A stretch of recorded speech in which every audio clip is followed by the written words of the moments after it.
vamos a ver lo que es esta iglesia.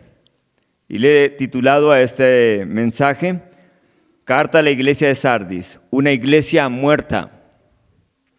Y vamos a ver la primera parte en esta mañana.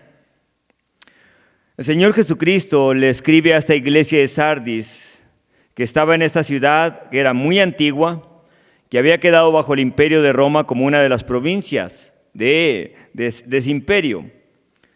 La fuente de ingresos de esta ciudad era las telas y el teñir de diferentes colores.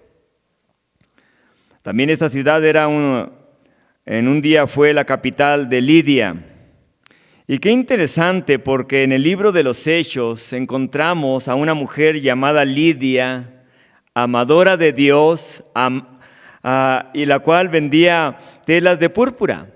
Posiblemente de este lugar que había llegado el Evangelio a lo que era hoy en día Asia Menor, Turquía, en la parte de hoy que es Turquía.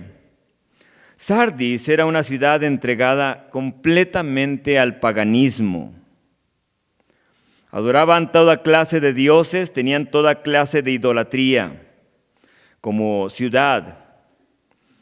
Y la iglesia, en vez de influenciar a la ciudad los influencia a ellos.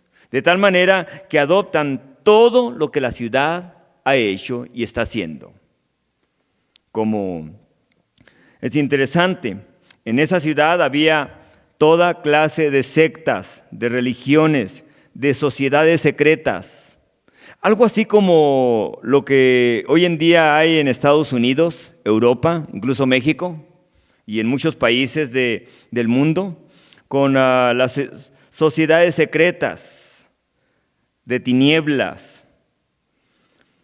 La iglesia a la cual Jesucristo se dirige ahora representaría a la iglesia hasta el siglo XIV, desde el siglo X, finales del siglo IX, hasta el siglo XIV. Y una vez más, durante este tiempo, un grupo de personas, un grupo de hombres que decidieron separarse de la iglesia medieval de ese tiempo. Y quiero que podamos entender esto. Cuando hablo de la iglesia, hoy en día podemos ver la diferencia entre iglesias evangélicas y la iglesia tradicional.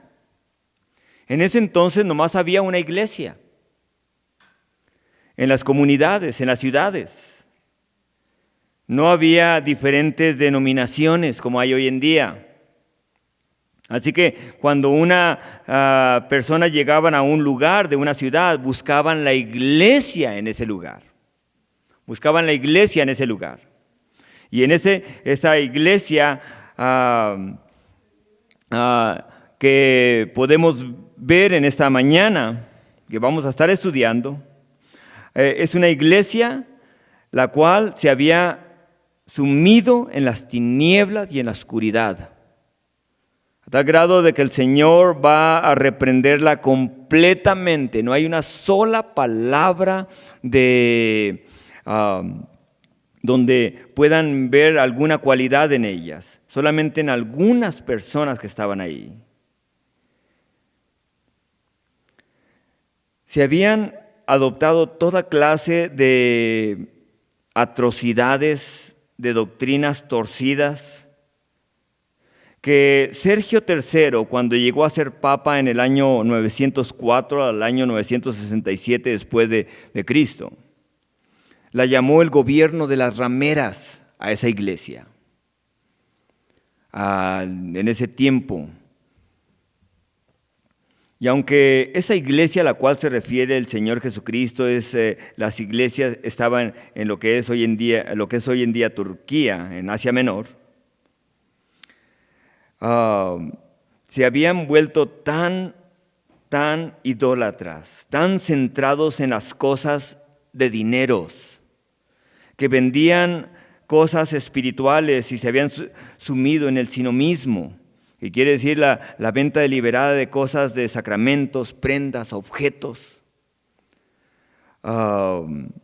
y su liderazgo se había corrompido tan terriblemente que en ese tiempo un sacerdote de Inglaterra, en el año 1330, llamado John Wycliffe, decide alejarse del liderazgo de la Iglesia Católica Romana y decide denunciar y publicar y cuestionar audiblemente, públicamente, las atrocidades que ellos habían enseñado. Entre ellos estaba cuando celebraban la comunión, que decían que cuando el sacerdote tomaba los elementos, literalmente se convertían en la sangre de Cristo y el pan se convertía en el cuerpo literal, en la carne de Cristo. Hasta hoy en día algunas personas lo creen, o a lo mejor la mayoría. De tal manera que entre ellos John Wycliffe decide cuestionar todas las doctrinas torcidas que ellos tenían. Pero también durante ese tiempo, en Eiselben, Alemania, nace un niño llamado Martín Lutero, el cual va a la universidad a estudiar leyes y llega a ser un teólogo filósofo, al cual al estudiar la palabra de Dios sistemáticamente llega al libro de Habacuc y encuentra la siguiente frase: el justo por la fe vivirá. Y cuando leyó esto dijo: la dirección de la iglesia ha llevado a muchas personas a ser desviadas de la fe. De tal manera que cuando él decide ir a Roma para poder cuestionar las doctrinas que había ahí, se da cuenta que está completamente sumida en la oscuridad y empieza la reforma. Ellos dicen, como líderes, necesitamos poner otra vez la Biblia en las manos de las personas. Ahora escuchen esto y pongan atención en lo siguiente. Esa iglesia de Sardis, la iglesia de Sardis, era una iglesia que no se podía tener ningún ejemplo a seguir. Vean el versículo 1. El versículo 1 ahí de Apocalipsis capítulo 3. Si no puede encontrarla, ahí pídale a alguien que lo ayude a encontrarlo. Vean el versículo 1 al 3. Vean el primer versículo, dice: escribe al ángel de la iglesia de Sardis, el que tiene los 7 espíritus de Dios y las 7 estrellas, dice esto: yo conozco tus obras, que tienes nombre de que vives y estás muerto. Primeramente, vemos cómo es que Jesucristo se dirige al líder de esa iglesia, al mensajero de esa iglesia. Ángel quiere decir mensajero. Él era el que estaba encargado de esa congregación que estaba allí en esa ciudad de Sardis. Y el Señor Jesús se dirige a ella de tal manera que les muestra la condición deplorable que ellos tienen. Pero primeramente quiero que noten cómo se dirige a ella, como el que tiene los 7 espíritus de Dios, las 7 estrellas. En el capítulo 1 es interesante porque en el capítulo 1 se menciona que se menciona lo mismo que estamos mirando aquí en esos versículos, en ese versículo.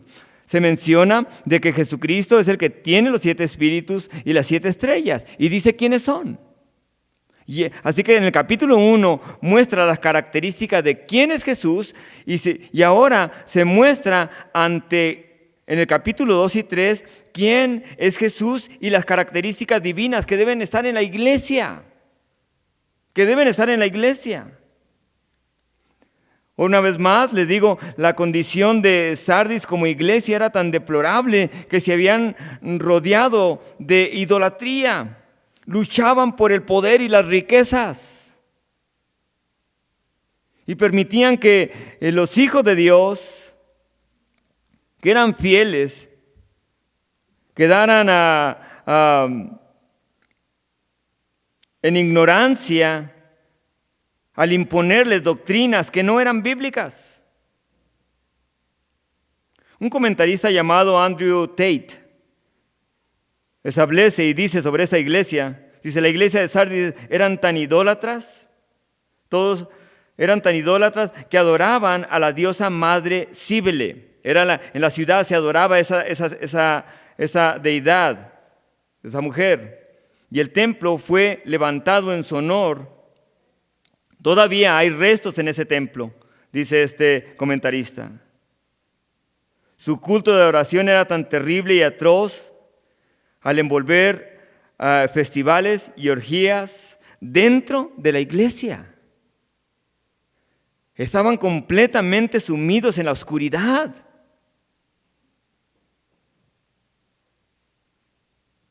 Eran creyentes que vivían en medio de una sociedad de depravación y llena de paganismo, y en vez de ellos llevar a Cristo Jesús a esa sociedad, la sociedad lo llevó a la oscuridad de las tinieblas.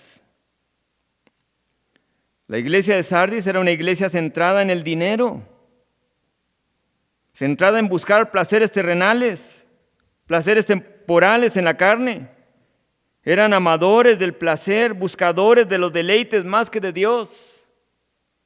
Pablo le escribe a Timoteo en su primera carta y le dice, también debes de saber esto, que en los postreros días vendrán tiempos peligrosos. Porque habrá hombres amadores de sí mismos, ávaros, vanagloriosos, soberbios, blasfemos, desobedientes a los padres, ingratos, impíos, sin afecto natural, implacables, calumniadores, intemperantes, crueles, aborrecedores de lo bueno, traidores, impetuosos, infatuados, amadores de los deleites más que de Dios, que tendrán apariencia de piedad, de amor, pero negarán la eficacia de ellos. Y Pablo le dice a Timoteo, evita esta clase de personas.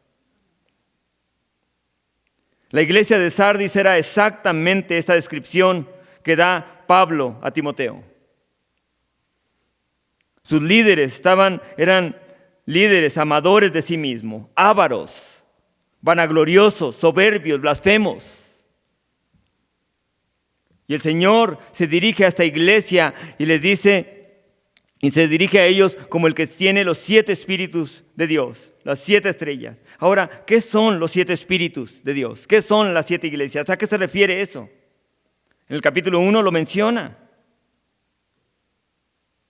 Pero también en Isaías capítulo 11, los primeros versículos de ese capítulo menciona a qué se refiere con los 7 espíritus y las 7 estrellas. Porque no hay mejor comentario que la misma Biblia, amén. Vean lo que dice Isaías 11, del 1 al 5. Saldrá una vara del tronco de Isaí, y un vástago retoñará de sus raíces. Refiriéndose a Jesucristo, reposará sobre él el Espíritu de Jehová, Espíritu de sabiduría, Espíritu de inteligencia, Espíritu de consejo, Espíritu de poder, Espíritu de conocimiento y el Espíritu del temor de Jehová. Esas 7 características debían estar en la iglesia de Sardis. Y le hará entender diligentemente en el temor de Jehová.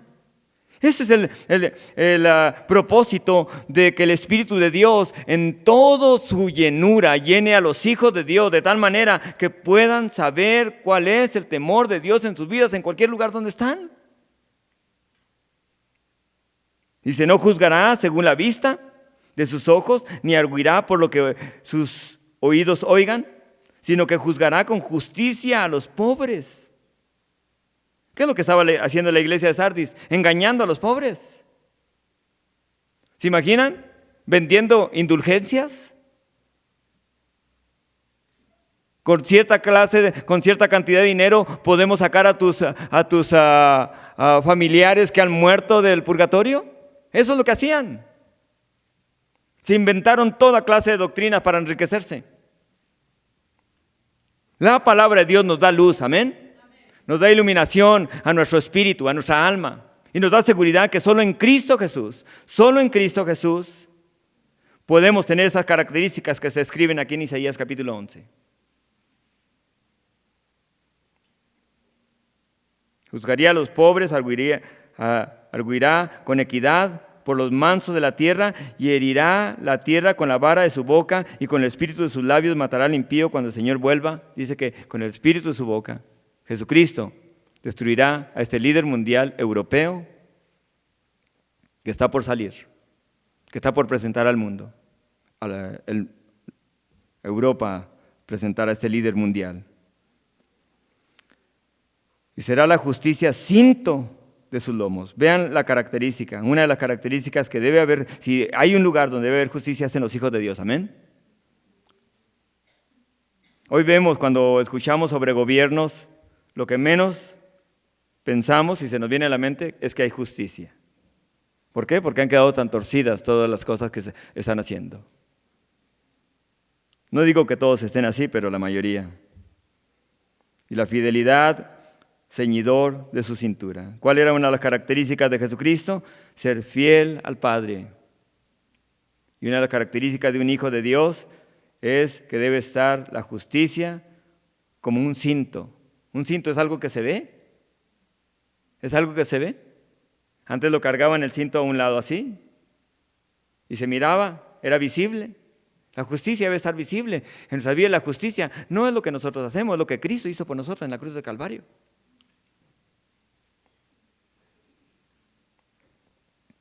También lo describe en Apocalipsis capítulo 5, el versículo 6, sobre qué es los 7 espíritus de Dios y las 7 estrellas. Y miré y vi en medio del trono y de los 4 seres vivientes y en medio de los ancianos estaba en pie un cordero como inmolado que tiene 7 cuernos y 7 ojos, los cuales son los espíritus de Dios enviados por toda la tierra, refiriéndose a la omnisciencia de Dios. Dios conoce todo, nadie puede esconder nada de Cristo Jesús. Nadie. Hay personas que, ¿saben qué? Han permitido cosas en sus corazones y en sus vidas. Y dicen, ¿por qué estoy batallando tanto? Porque ha permitido pecado en su vida. Está permitiendo pecados en su vida. El Señor ve todo, amén. ¿Podemos escondernos de Dios? ¿Podemos escondernos de los ojos de Cristo Jesús? Ante los demás podemos hacerlo, pero ¿saben qué? No ante Dios. Esta iglesia, ¿saben qué? Quería esconder y era una iglesia, si lo puedo decir de esta manera, las características de esta iglesia de Sardis. Parecía como que todo estaba bien. Sin embargo, estaban sumidos en la idolatría. Vean de nuevo ahí el versículo 1. Yo conozco tus obras, que tienes nombre de que vives y estás muerto. El testimonio de esta iglesia eran sus obras. Era una iglesia con aparentemente vida, que hablaba de la vida espiritual que tenía.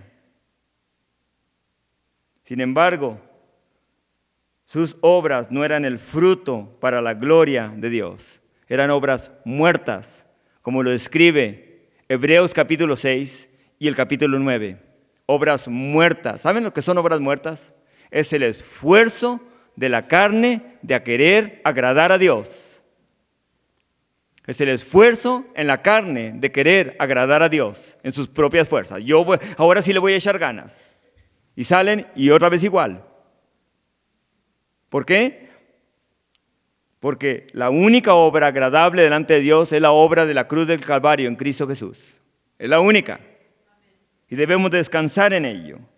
Y el Señor omnipotente estaba mirando su condición. Desde el punto de vista humano, esa iglesia era una iglesia ejemplar ante otras iglesias. Pero desde la perspectiva de Dios, esa iglesia tenía solamente el nombre de que vivía. Era la iglesia vida. Sin embargo, ¿estaba qué? Muerta. Había toda clase de programas. Eso debe retumbar en los oídos espirituales de la iglesia moderna de hoy en día, que frecuentemente se llenan de activismo, de programas, pero hablan poco de Cristo Jesús y de su vida espiritual con Cristo. Y uno de los peligros de nosotros como hijos de Dios, dentro de la iglesia de Cristo en este año 2022, es cuando nos preocupa más cómo me veo que nuestro estado espiritual.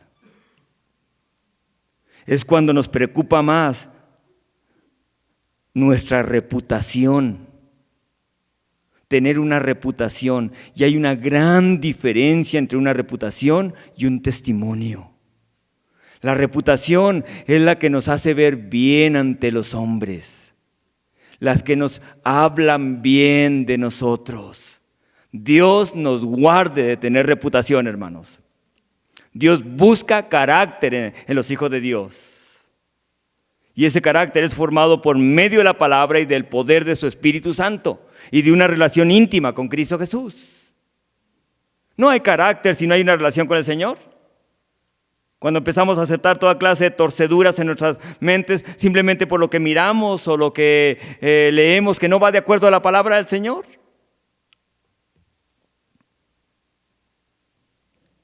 Esa iglesia de Sardis, todo parecía normal.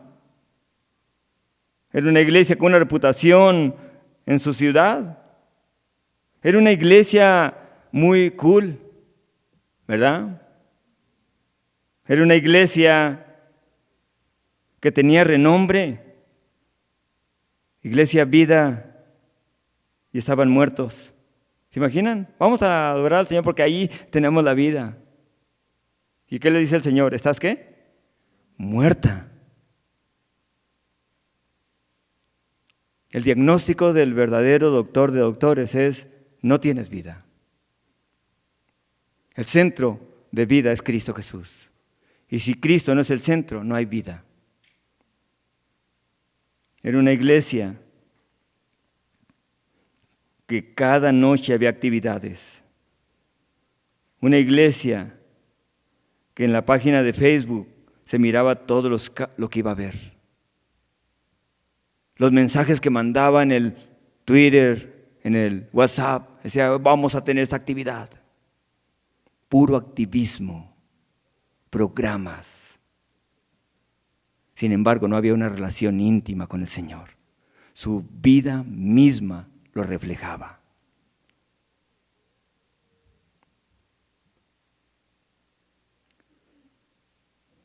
Hablaban de estar avivados para Dios, para Cristo, pero era solamente apariencia ante su Salvador, ante el mundo, pero ante su Salvador, Dios les muestra lo que eran. Ahora, una iglesia con apariencia de vida. ¿Cómo puede pasar eso en nuestras vidas hoy en día? Capilla, ¿cómo puede pasar eso en nuestras vidas hoy en día? ¿Saben cuál es el pecado? El centro del pecado. En veces pensamos y decimos: es que aquel hace esto, es ratero, es mentiroso, es fornicario, es adúltero, es homosexual. Y estos solamente son síntomas del centro del pecado. Y quiero decirles, el centro del pecado se llama autodeterminación. Y a lo mejor dirán ustedes: ¿qué es eso? Es que hay que autodeterminarnos. La autodeterminación es cuando nos sentimos independientes de Dios. Yo lo hago a mi manera, en mi tiempo. No tengo que someterme a nada, ni tengo que hacer las cosas como se dicen, aunque la palabra de Dios lo diga. En Deuteronomio capítulo 1, no lo vamos a ver, solamente quiero ustedes lo leen en sus casas. La nueva generación está por entrar en la tierra prometida, así que Dios usa a Moisés para repetirle la ley a esta nueva generación. Y les empieza a decir lo que pasó con sus antepasados. Les comienza a decir que tomaron uno de cada tribu y juntaron 12 y los mandaron a espiar la tierra. Y cuando llegaron, 2 de ellos llegaron con un reporte excelente. Estamos listos para tomar la tierra. 10 de ellos dijeron, no, Dios no nos ama, nos quiere matar, hay gigantes allá. Y desanimaron a todo un país a tomar lo que Dios les dijo que era de ellos. Y el Señor le dice a Moisés, diles Moisés, que van a andar en el desierto 40 años y sus cadáveres van a caer en el desierto. Diles eso, Moisés. Y cuando Moisés les dijo eso, ellos se autodeterminaron. No, vamos a entrar en la tierra prometida. Señor, ya le pedimos perdón a Dios, vamos a entrar en la tierra prometida. Lo vamos a hacer, nos hemos autodeterminado. Yo creo que esas personas, ¿saben qué? Recibieron una enseñanza de una motivación personal. Valórate a ti mismo. Saca la fuerza de tu interior. Tú puedes lograrlo. Estamos listos para tomar la tierra. ¿Y qué le dice Dios a Moisés? Moisés, diles que no suban. Porque si suben, van a ser derrotados por su enemigo. Y no hicieron caso. Y se autodeterminaron. La autodeterminación es la independencia de Dios. Escuchen esto. La autodeterminación es la independencia de Dios. Por eso, las filosofías humanistas y huecas se han introducido dentro de las iglesias y parece todo bien maravilloso. Y hay personas, en vez de guiarlos al Señor, los están guiando. Usted autodetermínese lo que va a hacer. Falso. Hágalo. Y es lo mismo que hizo Satanás en el cielo. Es lo mismo que hizo Adán en el huerto del Edén.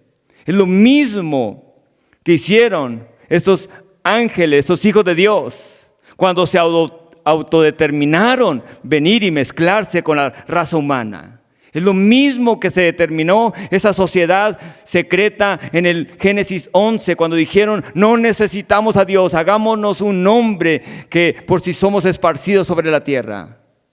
La autodeterminación. Hermanos, quiero decirles esto, dependemos de Dios 100%, amén. No somos independientes de Dios, dependemos de Dios cada día dependemos de Dios. El pueblo de Israel había vuelto otra vez habían vuelto otra vez al desierto por no creerle a Dios. La iglesia de Sardis no se habían dado cuenta de que ahora las características del Dios vivo, de Jesús vivo, debían estar en sus vidas. Vean lo que sigue del versículo 2. Sé vigilante y afirma las otras cosas que están para morir. Por lo menos había poquita esperanza ahí. Hay cosas que todavía no están acabadas. Y Dios ve eso. Porque no he hallado tus obras perfectas delante de Dios. No he hallado tus obras perfectas delante de Dios. Sé vigilante. La historia dice, de hecho el historiador Heródoto, este historiador griego que fue el primero que empezó a poner la historia de los hombres por escrito, dijo lo siguiente, y describe que esta ciudad de Sardis fue conquistada por Ciro el Persa en el año 549 y 200 años después, más tarde, sería otra vez conquistada de nuevo. ¿Y saben cuál fue el problema de ellos? El problema de ellos es que era una ciudad estratégicamente protegida por estas rocas inmensas, imposibles de escalar. De tal manera que incluso el rey persa Ciro dijo, es imposible entrar en esa ciudad, pero quiero tomarla porque la quiero como estrategia para mi imperio. Así que dio un mandato en el año 547 y le dijo a los soldados, cualquiera que encuentre la debilidad de esa ciudad para poder tomarla, será gratificado por el rey, o sea, por él mismo. Así que soldados empezaron a investigar, empezaron a ser espías y empezaron a ver cuál era el punto débil de esa ciudad. Y observaban a los guardias allá arriba, a los vigilantes. De tal manera que en cierta ocasión escribe Heródoto, el historiador, que uno de los guardias se le cayó el casco.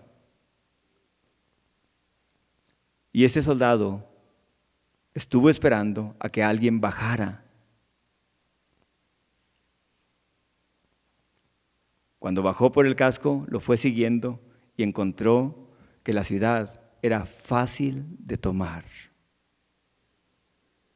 Y esa misma noche dio el mandato el rey Ciro y entraron en el año 549 y conquistaron la ciudad y no hallaron resistencia. No habían sido vigilantes. No habían sido vigilantes.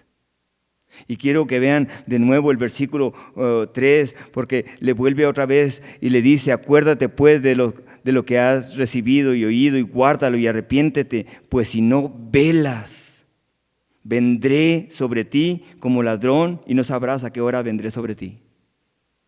¿Un ladrón avisa cuando va a venir? Oiga, vecino, yo sé que se va a ir, pero a lo mejor no es vecino, ¿no? Pero es... ¿cuándo va a salir de vacaciones? Oiga, le encargo que por favor no ponga la alarma. No le dice, es un ladrón, ¿verdad? Un ladrón viene cuando menos lo piensan. Y el Señor les está diciendo que deben ser vigilantes, que deben de estar listos. Y la iglesia de Sardis no estaba lista. Estaban sumidos en el paganismo, entretenidos en la comodidad, de tal manera que se olvidaron de tener una relación íntima con el Señor. La iglesia de Sardis es un vivo ejemplo de lo que vivió el pueblo de Dios en el tiempo de los jueces. Cada quien hacía lo que bien le parecía. Por eso el Señor le dice, si no velas, vendré sobre ti como ladrón. Y no sabrás a qué horas vendré sobre ti. Hay personas que hoy en día a lo mejor dirán, Cristo no va a venir pronto. Y podemos, ¿saben qué? Vivir una vida sin transformación. Podemos venir a la iglesia, irnos, venir a la iglesia, irnos, venir a la iglesia, irnos otra vez. Y ese llega a ser la característica de nosotros como hijos de Dios. Y podemos hacer lo mismo. No hay visión, no hay meta para Dios. ¿Cómo puede venir el Señor? Puede venir en dos aspectos. Vean ahí el versículo 2. Sé vigilante y afirma las cosas que están por morir.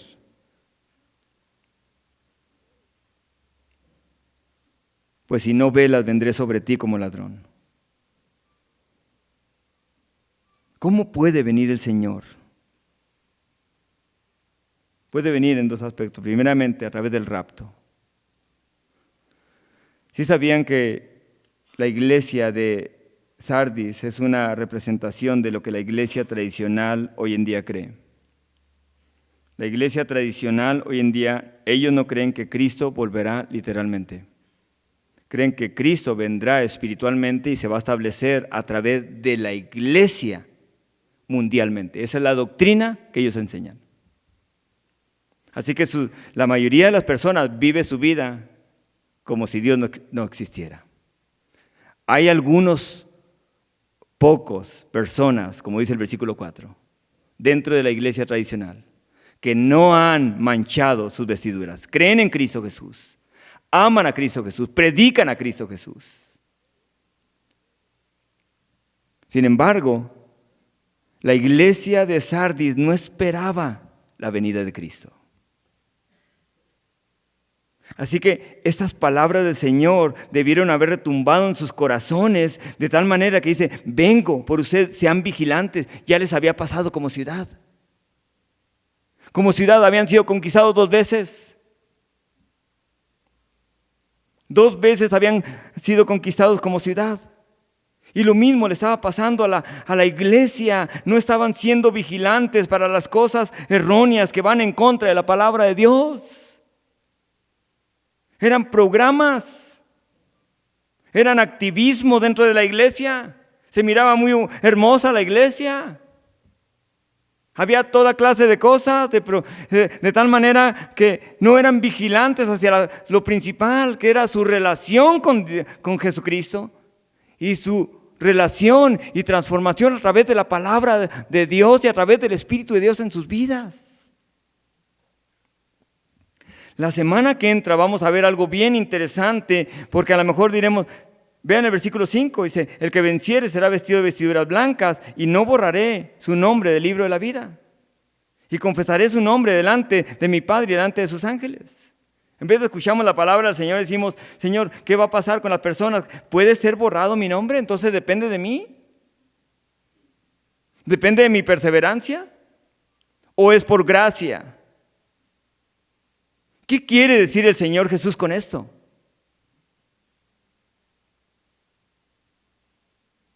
La iglesia de Sardis ya no era Cristo, aunque para algunos sí lo era.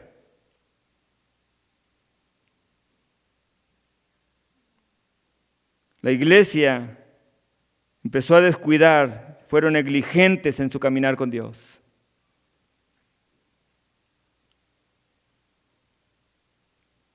Sin embargo, algunos se habían mantenido fieles.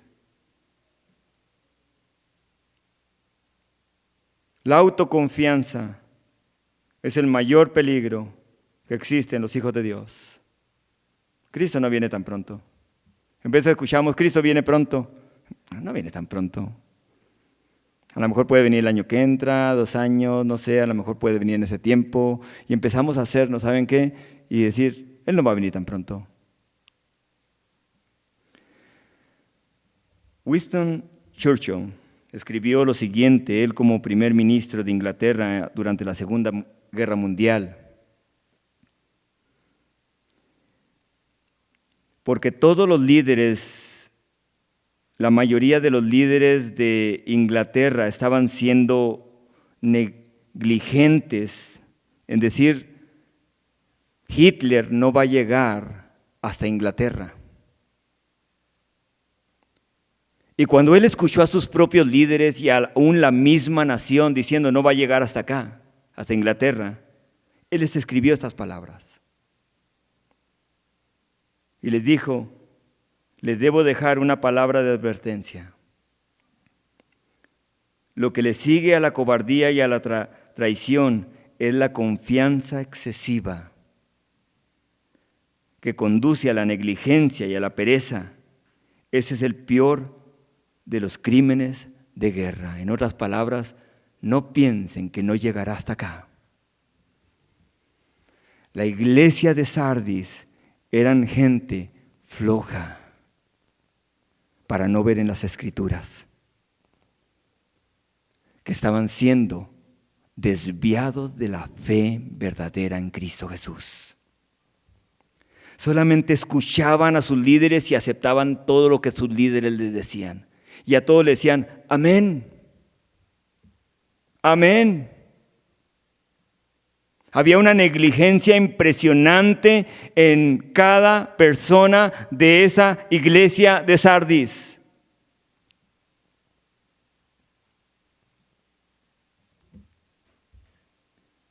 ¿Cómo puede venir el Señor?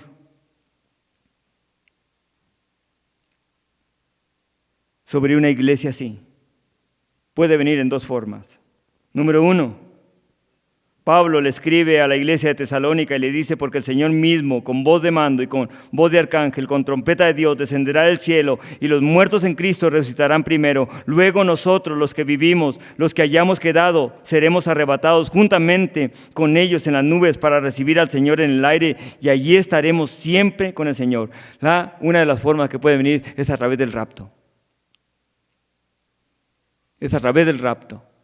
Debemos estar listos, vigilantes. Como se describe en Mateo capítulo 7, las 10 vírgenes, 5 de ellas estaban listas, amén. Lo miramos la semana pasada esto. 5 de ellas estaban listas para su amado. Pero otras eran a lo mejor igual que la iglesia de Sardis, no viene, no pasa nada.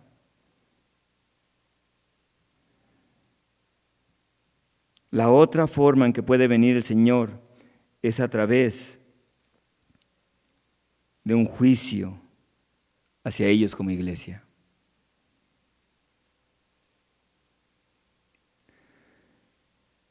Una vez más, quizá no hay algo más aterrador que cuando un hijo de Dios, cuando personas crecen dentro del Evangelio, y empiezan a descuidar su relación con Jesucristo. Empiezan a descuidar la lectura de la palabra. Empiezan a aceptar cualquier otra cosa y no, igual que los feligreses de la iglesia de Sardis, se volvieron flojos sin vigilar y ver qué era correcto y qué no era correcto. No, pues ahí me explican ahí me explican en la iglesia lo que significa esto. No, lea usted la palabra de Dios, amén. Léala. Estudie la palabra de Dios. Como dice su palabra en 1 Corintios 13. Examínese a sí mismo y vea si está en la fe. Señor, hay algo que me estorba. Y me examino en cuanto a la palabra de Dios y veo que hay características que no son suyas en mi vida.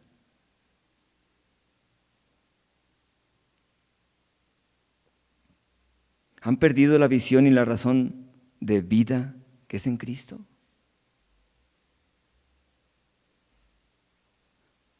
¿No hay visión en sus corazones y en sus vidas por las cosas que son eternas, puras y gloriosas? ¿O sí lo hay? La excesiva confianza. Cristo puede venir hoy en esta noche. Escuchar su trompeta y decir, listos hijos, es el siguiente y más grande acontecimiento que viene a nivel mundial.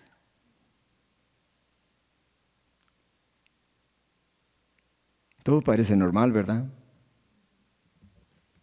Los últimos tiempos y estos últimos tiempos en los que vivimos,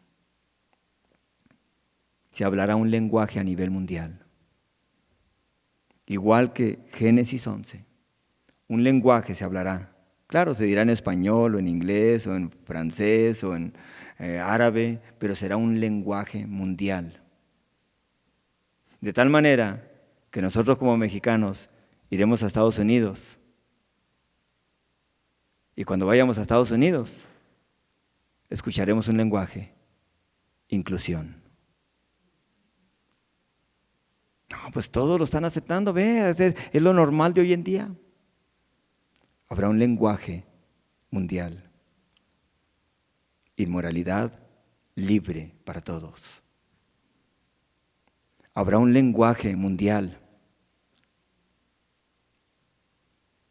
Una sola moneda. Habrá un lenguaje mundial que a donde quiera que vayan, Guatemala, El Salvador, China, donde quiera que vayan, dirán, no puedes usar eso ya. Ese será el lenguaje mundial, donde van a unificar a todas las sociedades dentro del ámbito educativo, político, religioso. De tal manera que un maestro va a poder enseñar las distorsiones y perversidades a niños, que se enseña en Estados Unidos, en Francia o en cualquier otro lugar. Pero gloria a Dios por los maestros que aman a Cristo, hermanos. Cuánta gloria doy a Dios por ellos. Que pueden ir a hablar ante un director y decirle, esto está mal, esto no podemos enseñarlo a los niños. Y el director dice, no lo vamos a enseñar. Pero qué vergüenza para aquellos directores de escuelas que simplemente dice, tenemos que enseñarlo, tenemos que hablar un lenguaje a nivel mundial. Falso. Cristo viene pronto, hermanos. Cristo viene pronto. Él está a las puertas. Sean vigilantes y afirmen las cosas que están para morir. Y las cosas que están para morir son los valores que Dios nos ha dado dentro de la familia. Son los valores que Dios nos ha dado como hijos de Dios. Son los valores de vida que Dios nos ha dado, porque Dios es el que da vida. Amén. El ser humano no puede dar vida a alguien más. La vida viene de Dios. Cada persona que se mueve mundialmente en esta tierra recibe y está caminando porque Dios le dio vida. Hay cosas que están para morir. Pero los verdaderos hijos de Dios son los que van a decir, no es correcto. Mi obra perfecta no es lo que yo hago. Mi obra perfecta es Cristo Jesús. Esa es nuestra obra perfecta, amén. La iglesia de Sardis no tenía obras perfectas delante de Dios. Que lo que nosotros hagamos, lo hagamos para la gloria, honra y alabanza de nuestro Señor. Y quiero terminar con los siguientes versículos que Jesucristo dijo. Bienaventurados aquellos siervos, le dice en Lucas. Bienaventurados aquellos siervos a los cuales su Señor, cuando venga, halle velando. De cierto os digo que se ceñirá y hará que se sienten a la mesa y vendrá a servirles. Bienaventurados, felices son, muchas veces felices son los que cuando el Señor venga los halle velando, esperando su venida. Y les escribe también en Mateo, cuando él iba a ir a la cruz. Porque eran discípulos adormilados. Y les dice, velad y orad para que no entréis en tentación. El espíritu a la verdad está dispuesto, pero la carne es ¿qué? Débil. Velen y oren. Y es ahí donde tenemos que estar en la palabra.